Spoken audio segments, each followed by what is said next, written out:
বলবেন যে আমি সতর্ক করিনি, আমি আপনাদের সতর্ক করে দিচ্ছি। আপনারা যদি নিজেদের মধ্যে ভেদাভেদ ভুলে একসাথে কাজ না করতে পারেন, নিজেরা যদি কাদা ছোড়াছুড়ি করেন, মারামারি কাটাকাটি করেন, এই দেশ এবং জাতির স্বাধীনতা সার্বভৌমত্ব বিপন্ন হবে। আমি আজকে বলে দিলাম, নাইলে আপনারা বলবেন যে আমি আপনাদের সতর্ক করিনি। আমি সতর্ক করে দিচ্ছি আপনাদের। আমার অন্য কোনো আকাঙ্ক্ষা নাই, আমার একটাই আকাঙ্ক্ষা, দেশ এবং জাতিটাকে একটা সুন্দর জায়গায় রেখে ছুটি করা। I had enough. For last 7-8 months I had enough. আমি চাই দেশ এবং জাতিকে একটা সুন্দর জায়গায় রেখে আমরা সেনানিবাসে ফেরত আসবো। আরেকটা জরুরি বিষয় যেটা আমি ভাবলাম যে আপনাদের সাথে আমি শেয়ার করি। দেশের এই আইন শৃঙ্খলা পরিস্থিতি খারাপের পিছনে কিছু কারণ আছে। প্রথম কারণটা হচ্ছে যে আমরা নিজেরা হানাহানির মধ্যে ব্যস্ত, একজন আরেকজনের বিরুদ্ধে বিষোদ্গারে ব্যস্ত। এটা একটা চমৎকার সুযোগ অপরাধীদের জন্য। যেহেতু আমরা একটা অরাজক পরিস্থিতির মধ্যে বিরাজ করছি, তারা খুব ভালোভাবেই জানে যে এই সময়ে যদি এই সমস্ত অপরাধ করা যায় তাহলে এখান থেকে পরিত্রাণ পাওয়া সম্ভব। সেই কারণে এই অপরাধগুলো হচ্ছে। আমরা যদি সংগঠিত থাকি, একত্রিত থাকি, তাহলে অবশ্যই এটা সম্মিলিতভাবে মোকাবেলা করা সম্ভব হবে। Police, RAB, BGB, DGFI, NSI এগুলো দেশের জন্য অত্যন্ত গুরুত্বপূর্ণ কাজ করেছে অতীতে। খারাপ কাজের সাথে অসংখ্য ভালো কাজ করেছে। আজকে যে দেশের স্থিতিশীলতা, দেশটাকে যে এত বছর স্থিতিশীল রাখা হয়েছে, এটার কারণ হচ্ছে এই সশস্ত্র বাহিনীর বহু সেনা সদস্য, সিভিলিয়ান সবাই মিলে এই অর্গানাইজেশনগুলোকে, অসামরিক, সামরিক সবাই মিলে এই অর্গানাইজেশনগুলোকে এফেক্টিভ রেখেছে। সেই জন্য আজকে সুন্দর, এতদিন ধরে আমরা একটা সুন্দর পরিবেশ পেয়েছি।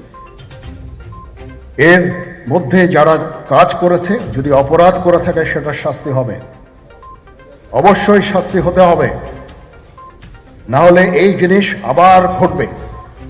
আমরা সেটাকে বন্ধ করতে চাই চিরতরে, কিন্তু তার আগে মনে রাখতে হবে আমরা এমনভাবে কাজটা করব এই সমস্ত অর্গানাইজেশনগুলো যেন আন্ডারমাইন না হয়। আজকে পুলিশ সদস্য কাজ করছে না, এটা বিশাল বড় কারণ হচ্ছে অনেকের বিরুদ্ধে মামলা, অনেকে জেলে। RAB, BGB, DGFI, NSI panic, বিভিন্ন দোষারোপ, গুম, খুন ইত্যাদি তদন্ত চলছে। অবশ্যই তদন্ত হবে, দোষীদের বিচারের আওতায় আনতে হবে। এমনভাবে কাজটা করতে হবে যেন এই অর্গানাইজেশনগুলো আন্ডারমাইন না হয়। এই অর্গানাইজেশনগুলোকে যদি আন্ডারমাইন করে আপনারা মনে করেন যে দেশের শান্তি শৃঙ্খলা বিরাজ করবে, সবাই শান্তিতে থাকবেন, এটা হবে না, সেটা সম্ভব না। আমি আপনাদের পরিষ্কার করে বলে দিচ্ছি, এই দেশের শান্তি শৃঙ্খলা রক্ষার দায়িত্ব খালি সেনাবাহিনীর না। 2 লক্ষ পুলিশ আছে, বিজিবি আছে, র্যাব আছে, আনসার বিডিপি আছে, আমার আছে হচ্ছে 30,000 সৈন্য। এদেরকে আমি এই যে একটা বিরাট ভয়েড, আমি এই 30,000 সৈন্য দিয়ে আমি কিভাবে এটা পূরণ করব? 30,000 থাকে, আবার 30,000 চলে যায় ক্যান্টনমেন্টে, আরো 30,000 আসে। এটা দিয়ে আমরা দিন রাত আমরা চেষ্টা করে যাচ্ছি। এখানে যে সমস্ত উচ্ছৃঙ্খল কাজ হয়েছে সেটা আমাদের নিজস্ব তৈরি, এটা আমাদের নিজস্ব ম্যানুফ্যাকচার, আমরা নিজস্ব এইগুলো তৈরি করেছি। এই বিপরীতমুখী কাজ করলে কেসে কখনো শান্তি শৃঙ্খলা আসবে না। এই জিনিসটা আপনাদের মনে রাখতে হবে। তদন্ত কমিশন হচ্ছে আবার একটা, আমাদের সর্বদা আমরা চেষ্টা করব তদন্ত কমিশনকে সহায়তা করতে। যে ধরনের সাহায্য সহযোগিতার প্রয়োজন হয় আমরা করব। আমরা দেশে একটা ফ্রি ফেয়ার অ্যান্ড ইনক্লুসিভ একটা ইলেকশনের জন্য দিকে ধাবিত হচ্ছে এবং তার আগে যে সমস্ত সংস্কার করা প্রয়োজন অবশ্যই সরকার সেদিকে খেয়াল করবেন। আমি যতবারই ডক্টর ইউনূসের সাথে কথা বলেছি, he completely agrees with me. There should be free, fair and inclusive election, and that election should be within December or close to that. যেটা আমি এর প্রথমেই বলেছিলাম যে 18 মাসের মধ্যে একটা ইলেকশন। আমার মনে হয় যে সরকার সেদিকেই ধাবিত হচ্ছে। ডক্টর ইউনূস যথাসাধ্য চেষ্টা করে যাচ্ছেন এই দেশটাকে ইউনাইটেড রাখতে, কাজ করে যাচ্ছেন উনি। ওনাকে আমাদের সাহায্য করতে হবে, উনি যেন সফল হতে পারেন সেদিকে আমরা সবাই চেষ্টা করব। আমরা একসাথে ইনশাআল্লাহ কাজ করে যাব।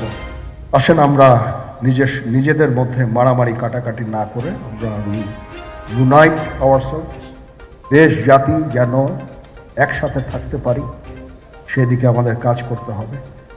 আমাদের মধ্যে মতের বিরোধ থাকতে পারে, চিন্তা চেতনার বিরোধ থাকতে পারে, কিন্তু দিন শেষে যেন আমরা সবাই দেশ এবং জাতির দিকে খেয়াল করে আমরা যেন এক থাকতে পারি। তাহলে এই দেশটা উন্নত হবে, এই দেশটা সঠিক পথে পরিচালিত হবে। না হলে আমরা আরো সমস্যার মধ্যে পড়তে যাব।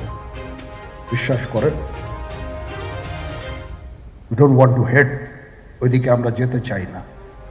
আমি আপনাদের সতর্ক করে দিচ্ছি, পরে বলবেন যে আমি সতর্ক করিনি। আমি আপনাদের সতর্ক করে দিচ্ছি,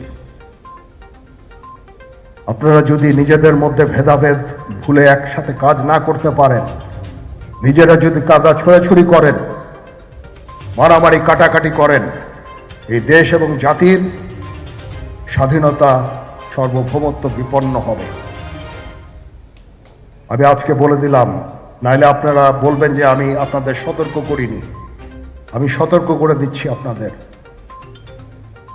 এই দেশ সুখে শান্তিতে থাকতে চাই, আমরা চাই না হানাহানি কাটাকাটি মারামারি। সেই উদ্দেশ্যে আমি কাজ করে যাচ্ছি, আমরা কাজ করে যাচ্ছি। আমাদের সেনাবাহিনীর প্রতি আক্রমণ করেন না।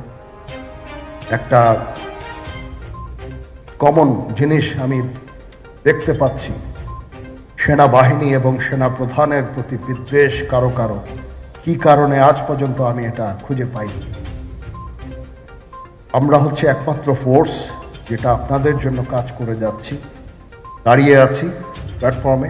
Of course navy and air force, navy chief আবার মন খারাপ করে করছে, navy air force all, we all আমাদেরকে সাহায্য করেন, আমাদেরকে আক্রমণ করেন, আমাদেরকে অনুপ্রাণিত করেন, আমাদেরকে উপদেশ দেন।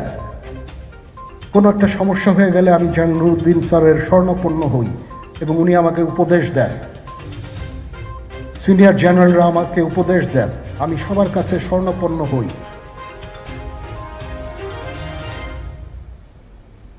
আমাদের প্রতি আক্রমণ করেন না, উপদেশ দেন। আমরা অবশ্যই ভালো উপদেশ গ্রহণ করব। আমরা একসাথে থাকতে চাই এবং দেশ এবং জাতিকে এগিয়ে নিয়ে যেতে চাই।